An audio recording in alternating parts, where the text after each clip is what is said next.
جن، اس میں اللہ تعالیٰ نے جنات کی تبلیغ کا تذکرہ کیا ہے۔ ہوا یہ تھا کہ رسول اللہ صلی اللہ علیہ وسلم قرآن مجید کی تلاوت فرما رہے تھے تہجد میں، مسجد جن وہاں مکہ میں موجود بھی ہے، تو جنات کا ایک وفد وہاں سے گزرا۔ انہوں نے جب قرآن سنا تو بڑے حیران ہوئے، یہ تو بالکل ویسا کلام ہے جیسا موسیٰ علیہ السلام پر نازل ہوئی تھی تورات اور حضرت عیسیٰ پہ انجیل، یہ تو بالکل ویسا کلام ہے۔ یعنی ان کو اندازہ ہوا کہ یہ پیغمبر ہیں، وہ ہو سکتے ہیں جن بھی پڑھے لکھے ہوں، یعنی اہل کتاب میں سے ہوں۔ تو وہ اچھا، اس میں توحید کا بیان بھی تھا، تو وہ جنات جا کے اپنی قوم کو تبلیغ کرنے لگے۔ اچھا، پھر ایک اور واقعہ یہ ہوا تھا کہ جنات جب آسمانوں پہ جاتے تو شہاب ثاقب کے ذریعے ان کا آسمانوں پہ داخلہ بند کر دیا گیا۔ تو یہ خبر بھی جنات میں پھیل گئی کہ پہلے ہم جاتے تھے کچھ نہیں ہوتا تھا، اب جانا روک دیا جا رہا ہے۔ یہ جو شہاب ثاقب ہوتے ہیں نا، چنگاریاں، اس پہ سائنسدان اعتراض کرتے ہیں یہ تو ویسی رگڑ لگنے سے وہ یعنی ستاروں کے ایک ٹکڑے، سیاروں کے ٹکڑے ٹوٹتے ہیں، رگڑ دگنے سے یہ ہوتا ہے۔ تو یہ کوئی اسلام کے منافی نہیں ہے۔ اللہ تعالیٰ کسی جن کو مار سکتے ہیں، اس کے فرشتے کسی جن کو مار سکتے ہیں اس کے ذریعے، رگڑ بھی لگے اور وہ جل بھی جائے اور جن بھی مر جائے، تو اس میں کون سا کوئی وہ ہمیں جن تھوڑی نظر آ رہا ہے، ہمیں تو وہ شہاب ثاقب جاتا ہوا نظر آ رہا ہے۔ اور یہ بھی ضروری نہیں ہے کہ جب بھی شہاب ثاقب ٹوٹے تو کوئی جن ہی مر رہا ہو، اس سے اتفاقی حادثہ بھی ہو سکتا ہے۔ یہ اسلام نے یہ نہیں کہا کہ جب بھی آسمان پہ آپ کو رگڑتا ہوا ستارے کا ٹکڑا نظر آئے گا تو وہ جن ہی ہے جس کے پیچھے جا رہا ہے۔ وہ بعض دفعہ ایسے ہوتا ہے کہ جنات کا تعاقب ہوتا ہے اس کے ذریعے۔ تو یہ نبی کے دور میں ہوا، اور اس کی دلیل یہ ہے کہ جب قرآن کی آیتیں نازل ہوئی نا کہ جنات نے کہا کہ ہم جب جاتے ہیں تو شہاب ثاقب آتا ہے، تو اس پر کسی مشرک نے اعتراض نہیں کیا کہ یہ تو پہلے بھی آ رہے تھے، اب تھوڑی آ رہے ہیں، کوئی نیا واقعہ تھوڑی ہے، یہ تو پہلے بھی آ رہے ہیں۔ تو جنات نے یہ کہا کہ ہم نے دیکھا ہے کہ ہمارا اوپر داخلہ بھی کیا ہو گیا، منع ہو گیا، تو دنیا میں کوئی بڑا واقعہ ہوا۔ تو واقعہ انہوں نے دیکھا کہ بھائی یہ قرآن نازل ہو رہا ہے اور یہ کوئی دنیا میں نیا مذہب آیا ہے اور یہ پیغمبر ہیں، تو انہوں نے جا کے اپنی قوم کو تبلیغ کی، جس کا سورہ جن میں تذکرہ ہے۔ تو تبلیغ میں انہوں نے یہ الفاظ کیے کہ وَأَنَّا لَمَسْنَا السَّمَاءَ فَوَجَدْنَاهَا مُلِئَتْ حَرَسًا شَدِيدًا وَشُهُبًا، ہم پہلے کی طرح جب آسمانوں پہ جاتے ہیں تو ہم اس میں پہرے دیکھ رہے ہیں اور شہاب ہے، پتھر ہے جن سے ہمارا تعاقب ہو رہا ہے۔ تو یہ کچھ کام ہوا ہے۔ آگے کیا کہتے ہیں؟ اِنَّا لَا نَدْرِي، ہمیں نہیں پتا، یہ جو دنیا میں عجیب سا کام ہوا ہے نا، لا ندری، ہمیں معلوم نہیں ہے، اشر ارید بمن فی الارض، کہ جو لوگ زمین میں رہتے ہیں ان کے ساتھ برائی یعنی شر کا ارادہ کیا گیا ہے، ام اراد بہم ربہم رشدا، یا اہل زمین کے جو رب ہیں اس رب نے ان کے ساتھ خیر کا ارادہ کیا ہے۔ آپ کا آئی کیو لیول اگر اچھا ہوتا تو مزہ آ جاتا۔ ترجمے سے بات سمجھ میں آئی؟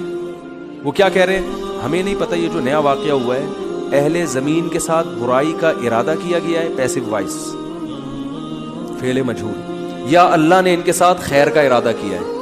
بھائی یہ بھی کہہ سکتے تھے کہ ہمیں نہیں پتا کہ اللہ نے ان کے ساتھ خیر کا ارادہ کیا یا شر کا ارادہ کیا ہے۔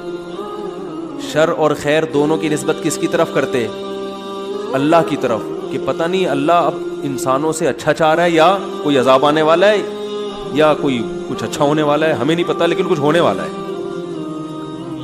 نہیں آ رہی بات؟ ارے بھائی، جنات کو جب یہ واقعہ ہوا نا، اوپر جانا بند ہو گیا آسمانوں پہ، تو جن آ کے آپس میں گول میز کانفرنس بلائی انہوں نے بولا کہ بھائی کچھ کام عجیب سا ہو رہا ہے، کچھ ہو رہا ہے، یا تو کوئی بہت اچھا ہوگا یا کچھ برا ہو رہا ہے، یعنی کچھ نہ کچھ تو ابھی کائنات میں نیا ہوگا، اس زمین پہ کچھ نیا ہوگا، بمن فی الارض، اہل زمین کے ساتھ کچھ نیا ہونے والا ہے۔ اب یہ نہیں پتا کہ اچھا ہونے والا ہے یا برا، تو یا تو دونوں میں اللہ کا نام نہ لیتے، یہ کہتے ہمیں نہیں پتا اچھا ہونے والا ہے یا برا ہونے والا، یا اگر اللہ کی طرف نسبت کرنی تھی تو یہ کہتے ہمیں نہیں پتا کہ اللہ اچھا کرے گا یا اللہ ان کے ساتھ کیا کرے گا، برا کرے گا۔ بھائی جو بھی کرے گا اللہ ہی کرے گا نا، یا تو اللہ کی طرف منسوب کرو اچھائی کو بھی اور برائی کو بھی، کہ ہمیں نہیں پتا کہ اللہ نے جو آسمان میں پہرے لگا دیے ہیں تو اب اللہ کا ارادہ ہے کہ اہل زمین کے ساتھ کچھ بہت اچھا کرے گا یا اللہ ان کو سزا دے گا، کوئی برا ہوگا ان کے ساتھ۔ لیکن جنات کا انداز دیکھو، وہ کہہ رہے ہیں جب برائی کی بات آئی تو اللہ کا نام درمیان سے غائب کر دیا۔ اشر اریدا، اریدا جو میرے تفسیر کے لیکچر سن رہے ہیں نا اسپیچز چینل پہ, ان کو پتا ہے اریدا اکریما کی طرح ہے, پیسو وائس, ارادہ کیا گیا ہے. کس نے کیا یہ نہیں بتا رہے, کیا تو اللہ نہیں ہے. برائی کا ارادہ کیا گیا ہے زمین والوں کے ساتھ, یا اللہ نے اچھائی کا ارادہ کیا ہے؟ اب آئی سمجھ میں؟ اب بھی اگر نہیں سمجھ میں آیا تو آئی کیوں لیس لوگ ہیں آپ لوگ. پھر وہی پہلی ہے کہ وہ جو سیٹھ صاحب تھے نا, بے وقوف تھے, اپنے شاگرد سے کہہ رہے ہیں, اپنے ملازم سے, کہ ایسی پہیلی پوچھ کہ اس کا جواب میں بتا سکوں, ورنہ بے عزتی ہو جائے گی نا. اور اگر نہیں بتایا نا میں نے اس پہیلی کا جواب, تو میں تجھے چھوڑوں گا نہیں, تیری گردن اڑا دوں گا میں. اب پہلی پوچھ لیکن آسان, تاکہ میری عزت بھی ہو جائے کہ بھائی سیٹھ نے پہیلی کا جواب دیا ہے, جواب دوں گا, عزت ہوگی, بھائی بڑے ذہین ہیں آپ. تو آہستہ سے اس کو کان میں کہہ دیا کہ ایسی پوچھنا کہ مجھے جواب اس کا آ بھی جائے, اتنی مشکل نہ ہو. اب یہ جو ملازم تھا نا, یہ گرو کہتے ہیں نا اس کو, گرو کہتے ہیں کیا, چیلا کہتے ہیں, چیلا یا چیلا, بچہ بڑا ہوشیار ہے ماشاء اللہ, چیلا. تو وہ چیلا کے اب سوچنے لگا کہ یار ایسی پہلی پوچھو کہ بہت آسان. اب اس نے پہلی سوچ کے آیا. سرائکی میں یہ لطیفہ ہے اصل میں, دیکھو ہک چانٹ مرے سا سدھا تھی ابھی سے, یہ میں نے ایک لفظ سیکھا ہے سرائکی کا. اب کسی کا مطلب نہ پوچھنا, وہ چماٹ لگا دے گا آپ کو کھینچ کے. دیکھو ہک چانٹ مرے سا سدھا تھیا ویسے, تو یہ کسی سے کہنا نہیں, ورنہ کوئی گارنٹی نہیں ہے. تو وہ جو تھا نا, اس میں اس نے پہلی سوچی, اس نے کہا حضور, اب مجھے پوری سرائکی تو آتی نہیں نا, وہ ہمارے حضرت سرائکی میں سناتے تھے یہ لطیفہ, وہ مزہ سرائکی میں ہی ہے. خیر, ہک مخلوق ہے, پونچھ گھمیندی ہے, چولہے کے گرد گھومدی ہے, تے میاؤں میاؤں کریندی ہے بھائی. پونچھ بلی ہے نا, سب کو پتا ہے بھائی, اور چولہے کی گرد اکثر گھومتی ہے, اور آخر میں کمبخت نے یہ بھی بتا دیا کہ میاؤں میاؤں کریندی ہے, کہ یار ایسا نہ ہو یہ کوئی شیر اور چیتا کو لے آئے. اب یہ کھوپڑی اس کی کام نہیں کر رہی نا, آئی کیوں. اب یہ گھنٹہ بیٹھ کے سوچ کے کہتا ہے یار کس مسئلہ, کہہ رہے کوکیڑ, مرغا نا. اب یہ جو چیلا تھا نا, اس نے بولا اگر میں نے بول دیا نا کہ یہ غلط ہے تو میری تو ایسی کی تیسی. اور یہ تھا ڈیڑھ ہوشیار. یہ اگر یہ کہہ دیتا کہ جی یہ جو ہے کیا نام ہے صحیح جواب دیا, تو اس کو یہ شبہ تھا کہ جو میرا گرو ہے وہ کہے گا کہ یہ شاید 2 نمبر ہی کر رہا ہے. تو اس نے بڑی چالاکی سے کام کیا. اس نے بولا حضور لگتا ہے کسی نے دسیا ہے, یعنی اتنی مشکل پہلی میں نے پوچھی تھی اور آپ نے بالکل درست جواب دیا, یہ کسی نے یقیناً آپ کو بتایا ہے. تو جواب کہتے ہیں نہیں, عقل کی دوڑ ہے, عقل کی دوڑ ہے بھائی. ادھر کیا ہے یہ, عقل کی دوڑ ہے. ہمارے ادھر ایسی پڑھتے تھے, عقل کی دوڑ ہے, عقل کی دوڑ ہے بھائی یہ. تو میں نے اتنی ڈیٹیل میں آپ کو بتایا, اب بھی سمجھ میں نہیں آ رہا کہ جنات کیا کہہ رہے ہیں, انا لا ندری, ہمیں نہیں پتا, اشر ارید بمن فی الارض, کے زمین والوں کے ساتھ شر کا ارادہ کیا گیا ہے, ام اراد بہم ربہم رشدا, یا رب نے خیر کا ارادہ کر لیا ہے. تو کتنی تمیز ہے جنات میں ہے وہی. حالانکہ شر کا ارادہ بھی اگر کیا ہے تو اللہ نے کیا ہے, خیر کا ارادہ بھی کیا ہے تو کس نے. لیکن قرآن جنات کے ان الفاظ کو نقل کر کے, قرآن نا سمندر ہے, بہت سارے مضامین قرآن میں ہوتے ہیں, ایک ایک آیت میں بہت ساری چیزیں نکل رہی ہوتی ہیں. تو یہاں یہ جہاں یہ بات ثابت ہو رہی ہے, تبھی تو فقہاء نے بیان کیا نا کہ قرآن اور حدیث سے استدلال 4 طریقوں سے ہوتا ہے, عبارت النص, اشارت النص, اقتضاء النص اور دلالت النص. 4 طریقے ہیں جہاں سے فقہاء قرآن و سنت سے مسائل نکالتے ہیں, جو اصول فقہ میں پڑھائے جاتے ہیں. جو آج کل جو نئے محقق آ رہے ہیں نا مارکیٹ میں, انہوں نے ان میں سے کوئی اصول بھی نہیں پڑھا ہوتا. تو اس سے ہی بھی پتہ چل رہا ہے قرآن تمیز بھی سکھا رہا ہے ہمیں کہ جنات سے تمیز سیکھ لو, ہمیشہ شر کی نسبت اپنی طرف کرو. صحیح ہے نا, میری وجہ سے ایسا ہوا, یہ ساری خرابی کس کی وجہ سے ہوئی ہے, میری وجہ سے ہوئی ہے. بھائی میری کوئی کوتاہی ہے جس کی وجہ سے شکست ہوئی ہے, جیسے غزوہ احد میں شکست ہوئی تو صحابہ نے تو اپنے آپ کو جھونک دیا تھا, شکست ہو گئی تو قرآن نے کیا کہا, تمہاری وجہ سے ہوئی ہے, ٹھیک ہے نا, تم نے پیغمبر کی اس معاملے میں اطاعت نہیں کی. صحابہ نے یہ نہیں کہا واہ ہم مدینہ چھوڑ کر آ گئے پیغمبر کے لیے, ہے بھائی اتنے ساری ہم نے قربانیاں دے دی اور اسباب کی دنیا میں کامیابی کی امید نہیں تھی, پھر بھی ہم نے اپنے آپ کو میدان جنگ میں لے جا کے جھونک دیا.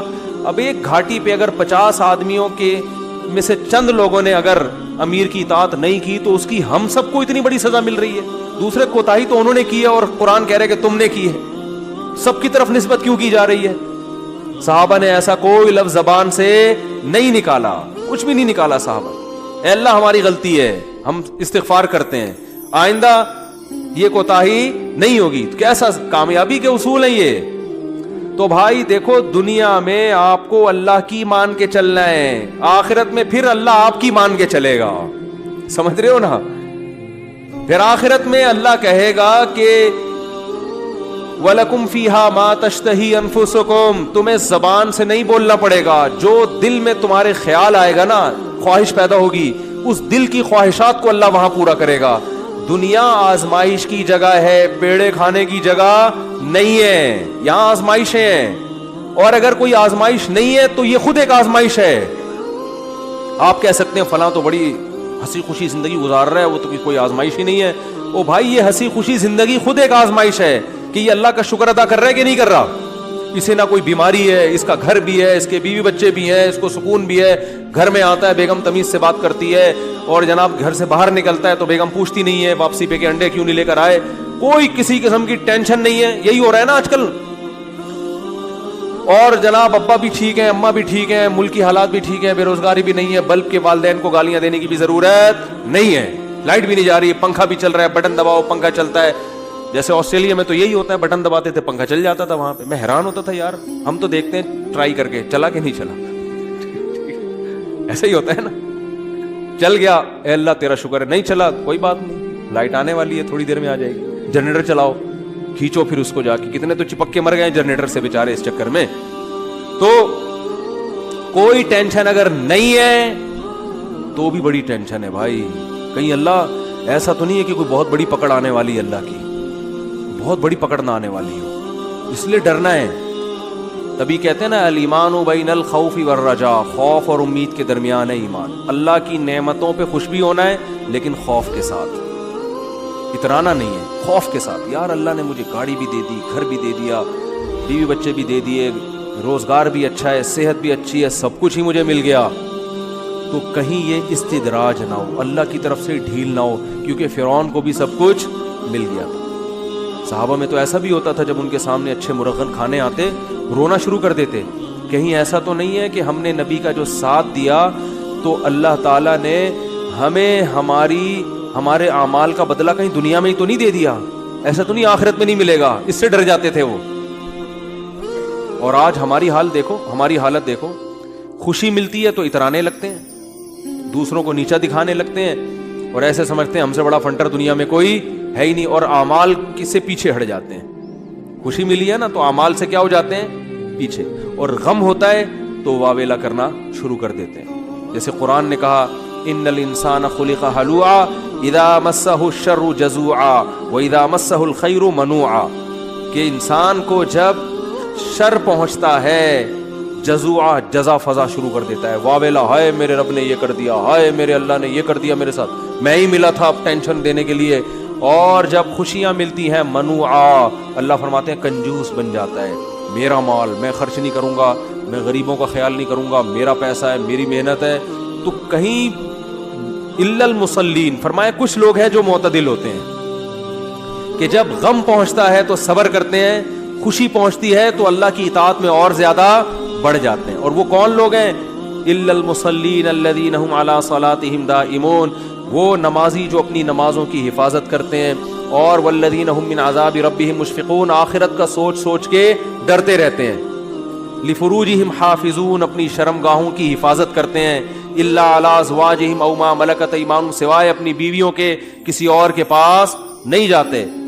لاماناتہم وعہدہم راعون, اپنے ایگریمنٹ کے پابند ہوتے ہیں, کسی کو زبان دے کے پیچھے نہیں ہٹتے معاہدوں کے.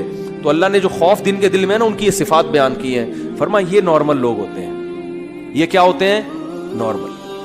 آج کسی نے بتایا کہ وہاں ایک افغانی آئے ہوئے تھے, وہ کہنے لگے کہ ہم نے وہاں امریکیوں کو دیکھا ہے کہ جب ان کی لڑائی ہوتی تھی نا وہاں افغانستان میں, تو ادھر افغانی جب شہید ہوتے ہیں تو ان کے دوسرے جو بھائی ہیں نا وہ صبر کرتے ہیں, بھائی شہید ہو گئے, اللہ تعالیٰ اس کے درجات بلند کرے. انہوں نے کہا کہ جب کوئی امریکی قتل ہوتا ہے تو چیخ چیخ کے رو رہے ہوتے ہیں فوجی.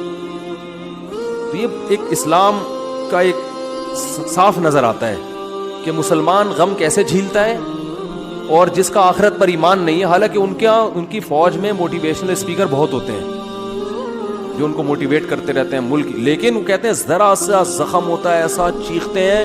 ہمارے ہاں بچے بھی ایسے نہیں روتے جیسے فوجی رو رہے ہوتے ہیں, ایسا چیخ رہے ہوتے ہیں اور ایسا ایک دوسرے کے گلے مل رہے ہوتے ہیں, یار تیری ٹانگ ٹوٹ گئی, ہاں ہاں ہاں. وہ تو ایسے کئی لوگوں نے بتایا جو بھی آتے رہتے ہیں نا وہاں سے آنا, جو افغانی تو آتے ہیں یہاں تجارت کے لیے, کہتے ہیں ہم جب دیکھتے ہیں نا اس طرح کہیں لڑائی ہو رہی ہو افغانیوں میں اور ان میں جو آپس میں لڑائی ہو رہی ہے, تو اس میں یہ منظر ہمیں دیکھنے کو ملتا ہے کہ وہ چیخ رہے ہوتے ہیں اور جب ان کے زخم ہوتے ہیں تو کچھ بھی نہیں, آرام سے بیٹھے ہوئے تھوڑا کرا رہے ہیں بس, اور کچھ نہیں. یہی حال میتوں پہ بھی ہے. آپ دیکھ لو دیندار اگر واقعی دیندار ہے وہ میت پہ چیخو پکار نہیں کرتے.